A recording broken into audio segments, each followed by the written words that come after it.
Welcome to a brand new episode of the Michele Tafoya podcast. Who in the hell is running the United States of America? Who's running it? Who's making all the pivotal decisions that are affecting our daily lives, are affecting national security, are affecting the economy, are affecting who votes? Who is making the decisions? Because you all, I know so many of you saw the debate, because I've talked to people who don't normally dip their toes even into politics, who watched the debate and who were shocked. I was not shocked by Joe Biden's performance. We've been seeing snippets of this decline for years now, but I was surprised that they didn't have him better prepared, whatever that means. For the State of the Union, he had a teleprompter and he was jacked up on something.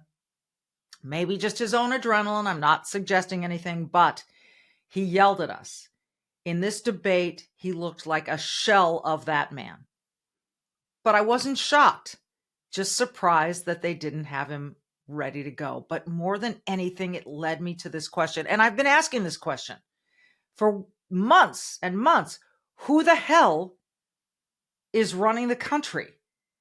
Because I actually don't believe that Joe Biden writes half of what's on that teleprompter. I don't even know if he understands what he's saying. I think that sometimes he believes stuff just because he's told it's good and virtuous to believe it. We're going to get into all of those things. Who's going to be voting? Who's running the country? And why won't the White House be up front? Because now the press corps is mad. Why won't Karine Jean-Pierre, KJP as she's known, be up front with us about the president's health? That is a matter of national security. First, economists are warning that massive new tax hikes could devastate your IRA and 401k account as the stock market braces for impact. With inflation on the rise and global uncertainty looming, like never before, it's clear why central banks and savvy Americans are turning to gold. And if you haven't had your eye on gold, it's time to make it a priority. I urge you to call my friends at Priority Gold to find out how they can help you diversify your savings with physical gold and silver. Call 1-800-405-GOLD or visit prioritygold.com/golden for a free gold info guide. Plus, see if you qualify for free shipping and storage. Experts agree that physical gold is one of the best ways to fortify your savings, no matter the economic climate. Act now to get your portfolio working for you while the market is golden. Call 1-800-405-GOLD to speak with a gold specialist or visit prioritygold.com/golden to learn more. That's 1-800-405-GOLD, prioritygold.com/golden. What is not golden right now is the relationship between the White House press corps, usually rolled over for KJP, and Karine Jean-Pierre, the press secretary. More on that in seconds. Welcome to the Michele Tafoya podcast. Karine Jean-Pierre, also known as KJP, is the White House press secretary. She stands in front of the press and speaks on behalf of the president, on behalf of the White House. Well, naturally, people have questions about the health of this president because it impacts all of us, our national security. Who's making decisions? If this president, whom American voters decided to make their president, isn't running things, well, damn it, we have a right to know who is. And now we've got these reports about a Parkinson's disease specialist making frequent visits to the White House in the last several months. Naturally, that is a news story, and naturally, KJP was asked about it on Monday of this week. And let me tell you, this got heated. And I can't say that I've seen the White House press corps quite like this in a long, long time. Take a listen to this exchange between reporters and Karine Jean-Pierre from Monday.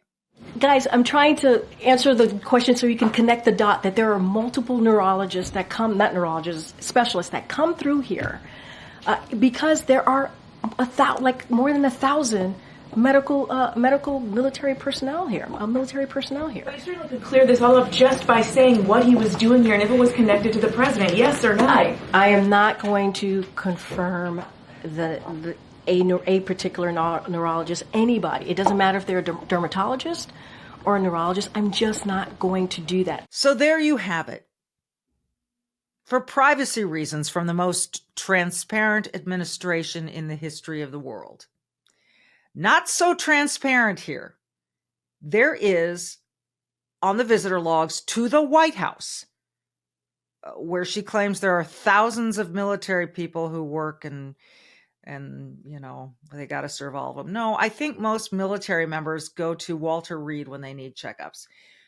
A doctor likely comes to the White House to treat someone in the White House, specifically the residents of the White House.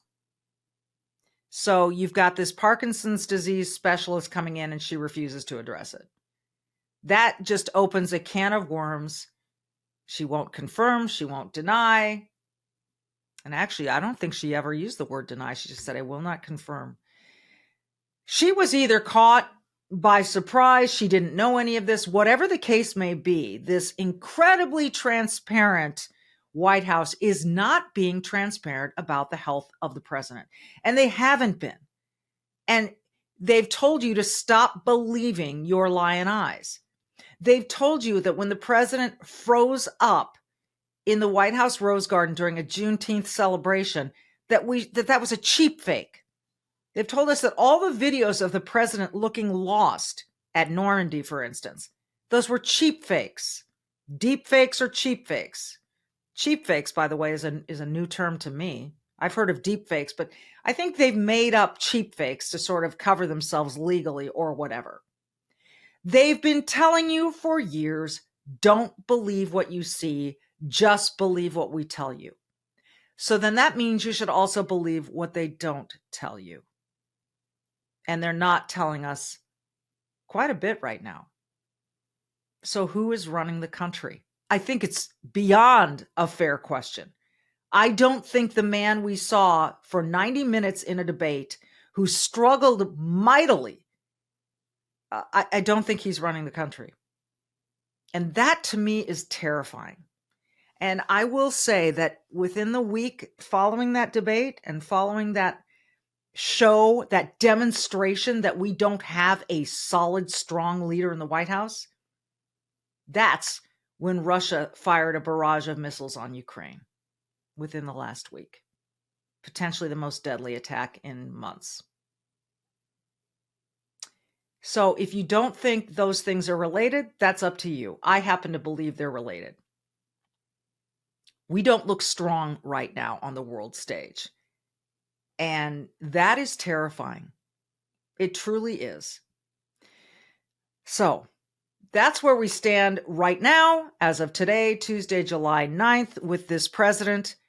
And we're not seeing a lot of him. And when we do hear and see him or hear from him, it's usually his wife that is leading the charge. We'll get to that in a moment. But first, this on wealth protection. Because at the very heart of our democracy lies a principle we hold sacred, and that is free speech. It's the cornerstone that supports every freedom we cherish. But we're in a digital age, and discussions about our wealth, our rights, and our future are being silenced or overshadowed in mainstream narratives, leaving many people feeling voiceless in conversations crucial to our financial independence and security. This is where wealth protection research steps in, armed with a mission that's never been more critical. Wealth protection research isn't a financial advisory firm.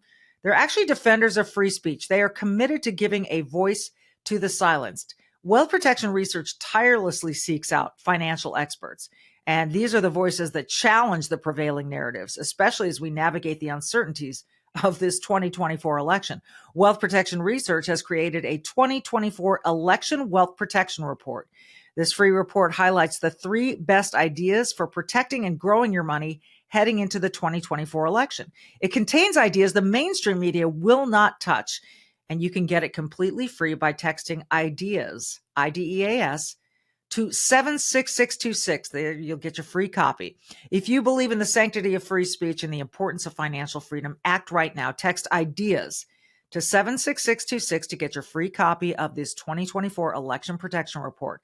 It's time to widen the scope of what we're told, to hear the ideas the establishment does not think you can handle, and to take control of our financial destinies. Text ideas to 76626 to claim your free copy. So I mentioned Jill Biden. You know, I think you've seen it enough. After the debate, there was a watch party that Jill Biden invited the president into. And he came up on stage and she looked at him like a preschool teacher looks at a 4-year-old and said, "Joe, you did it. You answered all the questions. You knew all the facts." It was one of the most embarrassing displays I've seen in a long time in any realm, politics or otherwise. A wife congratulating her husband, who happens to be the president of the United States, on his debate performance by telling him he answered all the questions and knew all the facts. Oh my goodness. He didn't know all the facts, by the way. The glaring mistake that he made was saying no troops had died under his administration, under his watch. Not true. Let's just start with the 13 Afghanistan soldiers who died at Abbey Gate during that horrendous withdrawal of American troops. So we'll start there.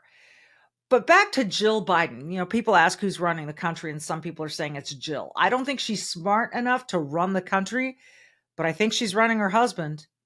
I think she's running interference. And I think now that they've decided, since she was on the cover of Vogue, that she is their best chance, that she is their best asset. And she was at Hunter Biden's trial and sat by him and all the rest. Dr. Jill Biden is running interference. And it seems that she's running the campaign right now.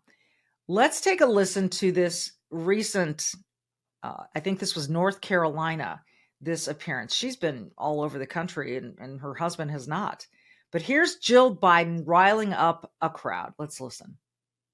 Joe has made it clear that he's all in.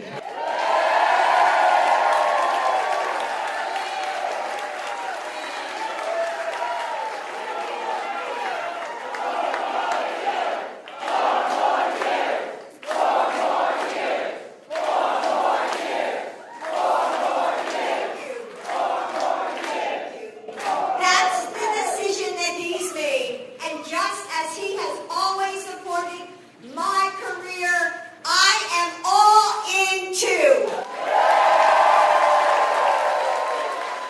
Like that's supposed to make you feel better. I don't know. First of all, I got a comment on the crowd size. It sounded like there were about 40 people there at most cheering 4 more years. It wasn't a deafening crowd. Not that there's anything wrong with that.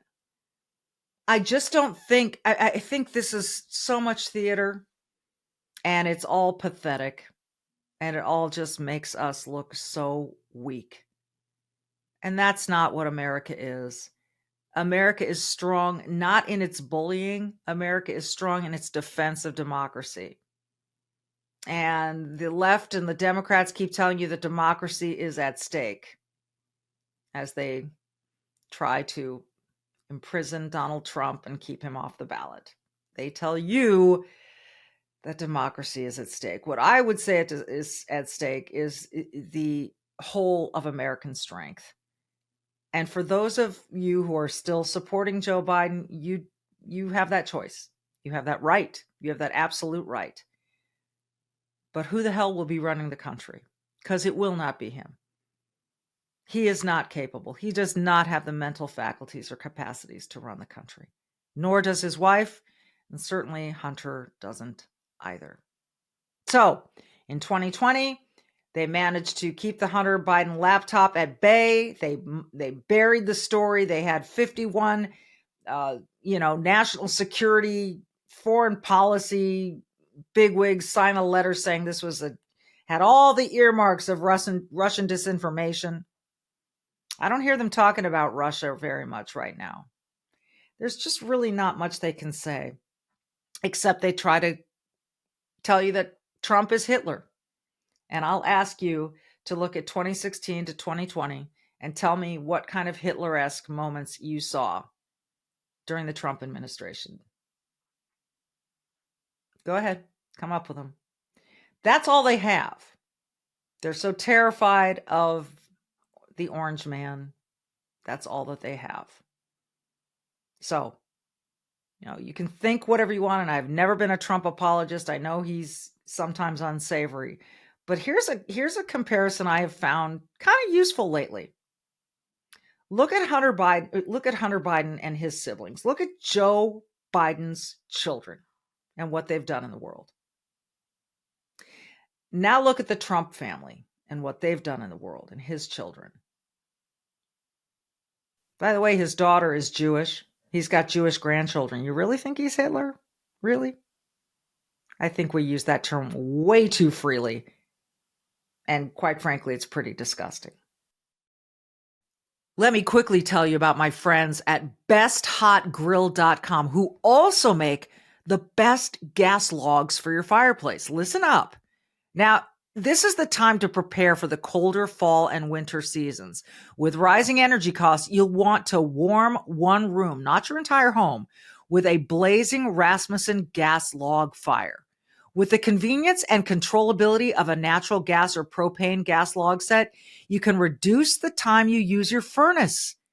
Gas logs are also an excellent source of emergency heat to keep your family warm during worrisome power outages.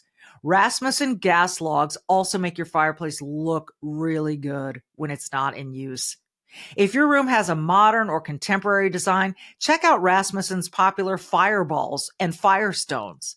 Get a free personalized log set sizing recommendation and more information about USA-made Rasmussen gas logs and Solaire infrared grills at besthotgrill.com. That's besthotgrill.com. USA-made Rasmussen gas logs and Solaire infrared grills at besthotgrill.com. Please check it out. You will not be sorry. These are high quality products. This is a veteran owned company. Again, besthotgrill.com. So we go from the White House not wanting to be straight with you about the president's health to Jill Biden now running the campaign, basically out there on the campaign trail for Joe, to this new bill that Republicans are introducing that would ban people from voting unless they had federal ID, unless they had an ID. Okay? We've talked about voter ID so much in this country. And the fact that it's even controversial is, come on. Come on. It's not. And we have such an influx of undocumented people in this country. Do you want them voting? They're not citizens. You get to vote if you're a United States citizen, not if you're not. Just as if you go to visit, I don't know, France, you don't get to vote. Okay? It's pretty simple. Citizens get to vote for their representatives. But for some reason, the Democrats keep telling us, oh, this is racist. Black people, it's too inconvenient. Huh? How insulting. Here goes the soft bigotry of low expectations again. It's so obvious and it's so despicable. I want to play for you a little bit of sound from Joe Rogan because he touches on this. And it's a really interesting viewpoint, and it's somebody else's viewpoint, not mine, although I tend to agree with him. But I want to share his viewpoint with you. This is Joe Rogan on a recent podcast talking about this idea of undocumented people voting in America. Take a listen. Like when you start thinking about it like that, that sounds like a conspiracy theory, but it's like totally political, all these moves. 100%. Yeah. They're literally importing Democratic voters. Yeah. They think by allowing the borders to be porous and by giving people aid and giving people housing that you're essentially guaranteeing that if you can rig it so that those people are allowed to vote, those people are going to vote Democratic. And if you could say that, oh, voter ID is racist, like, what? Voter ID is racist? That's crazy that they think that. But they don't think that. They don't think that. They know that that's not true. It's horseshit. Yeah. It's all political horseshit. And if you don't like cussing, I apologize, but he's right. It is horse dung.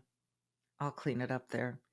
By the way, this was something I saw on X yesterday from the account End Wokeness. Democrats, quote, requiring voter IDs is racist. It prevents Black people from voting. Then they list African countries that require voter ID. And I did a spot check of this, and it's true. Botswana, Burkina Faso, Chad, Cote d'Ivoire. I never say that right. Eritrea, Ethiopia, Gabon, Guinea, Lesotho, Madagascar, Mali, Mauritania, Mozambique, Namibia, Niger, Nigeria, Rwanda, Senegal, Sierra Leone, South Africa, Sudan, Tanzania, Zanzibar, Gambia, Zambia, Zimbabwe, just to name a few. Those are African countries that require voter ID. So how is it that they all can get their voter ID, but Blacks in America can't? I agree with Joe Rogan and his guest. They know this is false. They know this is hooey. It's their way of trying to say that you're racist if you want voter ID. Always playing the race card. Always. It's disgusting. And again, it's the soft bigotry of low expectations. Do you know what Blacks need IDs for? Buying liquor, getting on an airplane, traveling. I can think of a million other examples of what we need IDs for. But you're telling me they shouldn't have them to vote? Which might be the most important thing you do with an ID? Come on.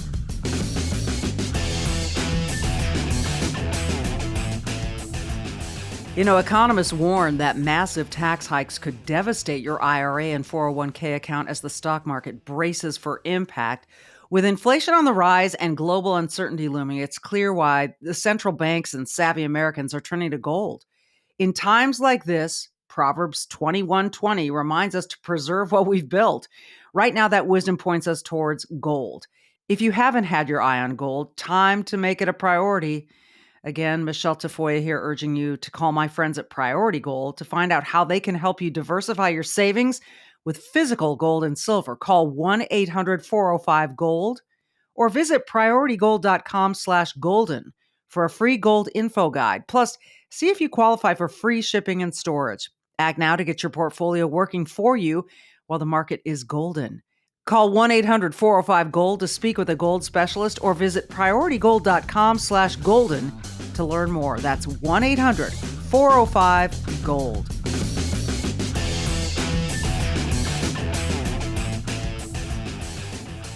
As long as they go with this charade and as long as you keep buying it, we're going to put off having a really much more secure election. And as many people are going to tell you, come on, there's not voter fraud. Do you see how close elections have been lately? There is voter fraud. And while it may not be as widespread as people would like to suggest, it's there and it can make a difference. And for those who said we had the freest, fairest election in history 2 days after the 2020 election, like there was plenty of time to acquire that data, come on. How about being transparent? How about being honest? How about believing what you see? And that is, it's really easy to get ID in this country. And there are ways to make it even easier if necessary. And this is a vote we're talking about. But again, they're going to say it's racist to require voter ID. No, it's not. Because if you're a citizen of this country, you have access to it. Period. The end. Don't try to tell me any different because you're making stuff up. You're making it up. So here we are on July 9th, 2024, months out from the election, just a week out from the Republican National Convention. And we are talking about Jill Biden as she runs the campaign. We are talking about voter ID, people still claiming it's racist, and we're talking about the president's health. All of these things point to, and many people are suggesting, Kamala Harris will be the nominee. That Joe Biden, somehow they'll eventually twist his arm to step down at the convention. Everything will get turned over to Kamala or something. But they are in full-blown panic mode right now. And when they're saying we can't allow Trump to win as their rallying cry, more than Joe Biden's been a great president and we need him for 4 more years. Well, we know which one is not true. Joe Biden has not been a great president. The border is completely open. We have millions and millions of undocumented people here. National security threat. We are weak on the world stage. There are wars that it is debatable whether or not they would have happened if Joe Biden hadn't been here. All of this, I have never felt worse about the way things are in my country than I do on this day. So you really got to dig deep and think how you're going to vote, what you're going to do, and what you choose to believe. And I hope that reason will light your way. I'm Michele Tafoya. Thanks for listening. Be brave, do good. And on Thursday, Bobby Burak of Outkick will be our guest.